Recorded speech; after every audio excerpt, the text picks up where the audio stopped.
Hi friends! Welcome to another edition of Storytime with Charis. I'd like to thank you for joining me on this journey, and I hope you enjoy today's edition. We're going to be continuing with the story titled Daisy and the Trouble with Maggots by Kes Gray. Last week, we stopped at chapter 10. So this week, we're going to be continuing from chapter 11. Now, if you haven't subscribed yet, I'd like you to click on the subscribe button and as well as the notification so that you get to know whenever I drop a new video. So, like I always say, settle back, settle in, gather your little ones as we embark on this storytime journey. I hope you enjoy. Okay. Chapter 11. The trouble with seeing a pile of fishing clothes at the end of your bed is it makes you stop being cross, but start getting really excited again instead, which is even more annoying because then you definitely can't get to sleep on Saturday night. Even after 4 bedtime stories, I couldn't get to sleep. Even after counting fish jumping over a hedge, I couldn't get to sleep. Which is why on Sunday morning, I woke up at 2:15. The trouble with waking up at 2:15 is it makes your mum really grumpy if you wake her. I know because I've tried it before at Christmas. So, I didn't wake my mom up at all. I just got dressed into my fishing clothes and went downstairs to find the dirty bucket. The trouble with dirty buckets is you can't take them fishing unless they're clean, especially if you're going to put fish in them, because fish don't like dirt, especially shed dirt. Our red bucket was really covered in shed dirt, so I really had to clean it at 2:30 in the morning in our kitchen sink. The trouble with cleaning a dirty bucket at 2:30 in the kitchen sink is once you fill the bucket with water from the taps, you can't lift it out because it's so heavy. See Daisy and her bucket. So you have to really huff and puff and lift and strain and pull until the trouble with buckets coming out really fast is it makes you drop them, which means they splosh and splurge and sploosh. Look at Daisy. She tipped over the bucket because it was too heavy.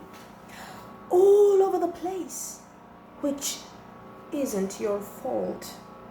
It's the bucket's fault for having a slippery handle, or the water's fault for being so heavy. Luckily, none of the bucket water splashed on my fishing clothes because I managed to jump out of the way. Trouble is, it went all over the kitchen floor instead. The trouble with kitchen floors is they're not really meant to be wet, especially at 2:30 in the morning. Kitchen floors are meant to be dry at 2:30 in the morning and 2:45. So I decided I'd try and mop it. The trouble with my mom's floor mop is the handle is too long, which makes it really awkward. And the mop doesn't squeeze out very easily, which makes it really heavy. Plus, the heavier it is, the harder it is to lift it up to the sink. I thought after about 3 mops of the mop, all the water on the kitchen floor would be gone. But it wasn't. There was still loads of water everywhere. Even after about 5 or 6 lots of mopping, the mop still hadn't worked properly and mopped all the water up. Which totally isn't my fault. So I decided to go back to bed without doing the rest of the mopping. Trouble is, my mom woke up at 3:15. Double trouble is, she needed a drink of water, which is why she went downstairs to get one, which is why she walked into the kitchen in her nightie and in her bare feet. The trouble with walking into a wet kitchen with your nightie on and bare feet is, it kind of makes you slip over onto your bottom and scream and get a soggy bottom and soggy legs and soggy elbows, which see Mom slipped on the wet floor and went splosh. Kind of was my fault. Which is why I pulled my bed covers over my head and pretended to be asleep. Except Mom came upstairs into my bedroom and turned my light on and pulled my bed covers back, which meant she saw I was dressed in my fishing clothes, which is how she knew it was my fault that the kitchen floor was wet. Plus, I hadn't put the mop and bucket away either. "Why is the kitchen floor all wet?" she shouted. "And why are you wearing your fishing clothes? It's only 3:20 in the morning. And what is that filthy bucket doing in my sink?" I told you, moms get grumpy if they wake up too early in the morning. Chapter 12. When I got up for my breakfast, I decided to stay out of the kitchen, which is a good job really because the floor didn't dry out till about 9:30. My mom didn't stop doing her own special frown until 11 o'clock either, so I was really glad when my Uncle Clive and Auntie Sue arrived to pick us up in their car. I couldn't wait to get in Uncle Clive's car when he arrived at our house. Uncle Clive's car is much bigger than our car. Uncle Clive's car. It can fit all kinds of fishing things in it and picnic things, plus 4 people, plus my red bucket too. Except Uncle Clive said I wouldn't need the bucket because he had a proper fishing net we could use to keep fish in instead. So I put the bucket back in the shed. Well, near the shed because I was in a hurry to get back to the car. When we got into Uncle Clive's car, Mom looked really funny. She'd stopped frowning, but her eyebrows still looked really wonky. That's because my uncle's long green bag with the fishing rods in was right in the way of her head. It was so long and so big, it was squashing her hair and her earrings and everything. Just look. That's the trouble with fishing rod bags. You have to be quite short to sit next to them. So in the end, me and my mom swapped over seats. The trouble with having a fishing rod bag near the top of your head is it's really exciting. It really makes you want to open the bag to see the fishing rods inside, even if you're still in the car and you haven't got to the river yet. Trouble is, the bag was all zipped up. Plus, Mom told me not to touch it. So all I could do was feel it with my hair and my imagination. When we arrived at Paper Mill's Lock, my hair and imagination were really beginning to ache. When I saw the river, I nearly wet myself. Once Uncle Clive had parked the car in the car park, we all helped to unload it. The trouble with unloading cars is I never get to carry any of the best bits. Look at them on the way, setting off to the river. I really wanted to carry Uncle Clive's great big rod bag or his huge green box of fishing things with a strap. Trouble is, they were too heavy, so I carried the picnic blanket and my hoodie instead. The trouble with picnic blankets is they're really itchy. At least Auntie Sue's picnic blanket is. It felt a bit itchy when I first started carrying it, but by the time we had walked past Paper Mill Pool, through the gate, past the lock gates, past the cafe, and right up past the riverboats, Auntie Sue's picnic blanket had nearly itched my arms off. Luckily, I didn't have to sit on it later because Uncle Clive had brought me a special fishing chair to sit on instead. He showed it to me when we arrived at the place we were going to fish in.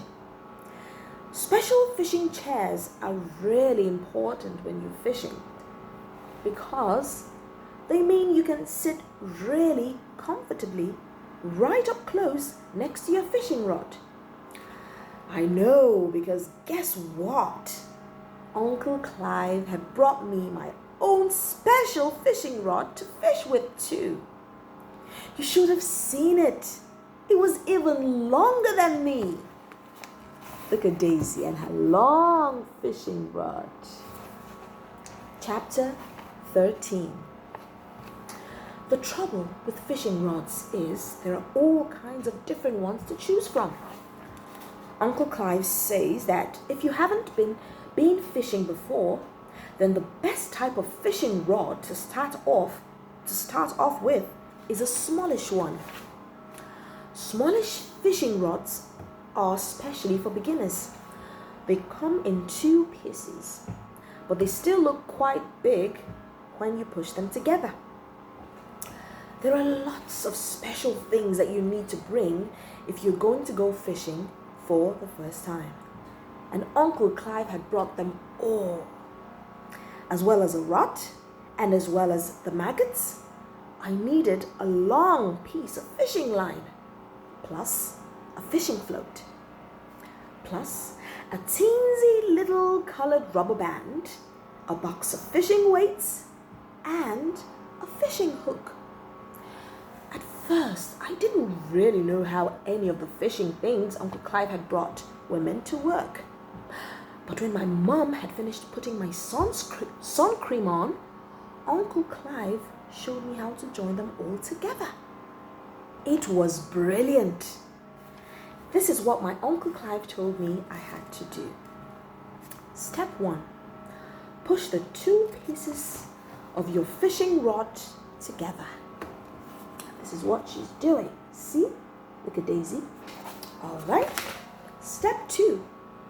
Put your fishing reel onto the handle of the fishing rod and make sure it's nice and tight. I got Uncle Clive to put my reel on. Look at the reel. Step 3. Pull the metal bit on your fishing reel back and pass your fishing line through all the little circles on your rod. I got Uncle Clive to do mine. Look at this. Step 4. Pull the line so it reaches from the top of your rod right down to your knees, and then push the metal bit on your reel back the other way. Uncle Clive says the metal, it is called a bail arm. I got him to do the bail arm bit too. Step 5. Thread the line through the hole in the little rubber band. Step 6. Push the fishing float through the rubber band too. Then thread the end of the line through the circle at the bottom of the float. I did all the other steps by myself. See? These are the steps. Step 7. Now the float is on. Slide it up the line with your fingers. Step 8. Tie a hook to the line using a really, really good knot. I got Uncle Clive to tie my hook knot too. Look at the hook knot. Okay. Step 9. Pinch the right amount of fishing weights onto the line with your fingers. That's step 9 here. And step 10. Then get ready for the maggots. Chapter 14. First of all, let's see the maggots. Look at the maggots over here. The wriggly maggots.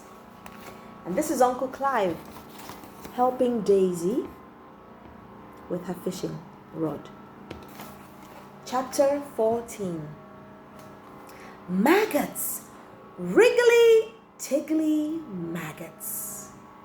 At first, when Uncle Clive took the lid off the bait box to show them to me, I thought, no way. There is no way I'm touching a maggot. When my mum and Auntie Sue saw them, they nearly dropped their glasses of white wine. Mum said that maggots were the most disgusting things on earth. She said they were filthy and horrible and yuck. But after I had watched them wriggling around in the bait box for a while, I realized they weren't filthy at all, or horrible, or yuck. They were just maggots. And actually they looked quite clean. Uncle Clive said that when you buy a pint of maggots from a fishing shop, they put sawdust in the bait box to keep them comfy. Maggots love sawdust and really hot sunshine. Really hot sunshine makes maggots wriggle even more. In fact, it makes them about the wriggliest, tiggliest things in the world. After about 2 looks, I started to really like them.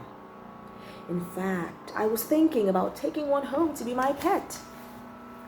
But Uncle Clive said that it wasn't a very good idea to get too attached to a maggot. He said the only thing that should get attached to a maggot is a hook. The trouble with hooks is I'd never put a maggot on one before. In fact, I'd never even picked a maggot up. So, Uncle Clive showed me how to do it. Actually, he picked the maggot up for me and then put it in the palm of my hand. The trouble with having a maggot in the palm of your hand is, well, at first you want to drop it because you think it's going to wriggle and tiggle all over you. Look at the wriggly tiggly maggot in her hand. But actually, it doesn't feel that wriggly tiggly at all. If you make your hand into a cup shape, it just wriggles around in your palm really lightly and stays there without you even hardly feeling it at all, which is really neat. Uncle Clive showed me that there are two ends to a maggot. There's a thin end and there's a fat end. The fat end has two tiny dots on it like eyes, except they're not. And the thin end has got a little black line inside it like a brain, except it isn't. It's the fat end that you have to put the hook in. Once I'd done that, it was time to cast my fishing rod out. Look at the maggot, the two ends of the maggot. Chapter 15. The trouble with casting fishing rods out is it takes lots of practice. If you don't pull your metal bit back before you do it, the fishing line won't come off your reel. Plus, if you let go of the line at the wrong time, you might get into a tangle. I reckon you might even hook yourself up the nose with a maggot. Uncle Clive said that the best thing would be for him to cast out for me. He said the more I watched him do it, the more I would see how to do it. So I let Uncle Clive do my casting out for me. You should have seen how good he was at doing it. He got my float to land in just the right place every single time. Even his first cast went in exactly the right place. All I had to do was sit in my special chair and wait for a nibble. The trouble with nibbles is I thought I was going to get one straight away, except I didn't. Uncle Clive said that there is one other important thing you need when you go fishing, and it's called patience. Patience means waiting for a fish to bite your maggot. Uncle Clive said that we were in a really good fishing place, but we might have to wait a while for the fish to get hungry. Then he threw some extra maggots into the water right next to my float. Extra maggots help to make fish extra hungry. Then Uncle Clive said that he was going to set up his new rod, and once I'd got the hang of things, he would cast out a maggot too. Then we would have 2 chances of catching a fish instead of 1. Uncle Clive's new rod was different to mine. It had an actual fishing reel on its handle with loads of line and everything. That's because Uncle Clive is a fishing expert. He knows how to do fishing reels and everything. And he knows how to do rod rests. Rod rests are rests for your rod. Uncle Clive pushed 2 into the ground right beside my seat and then showed me how to rest my rod on them. Look at Daisy and Uncle Clive by the water with their fishing rods and their rod rests.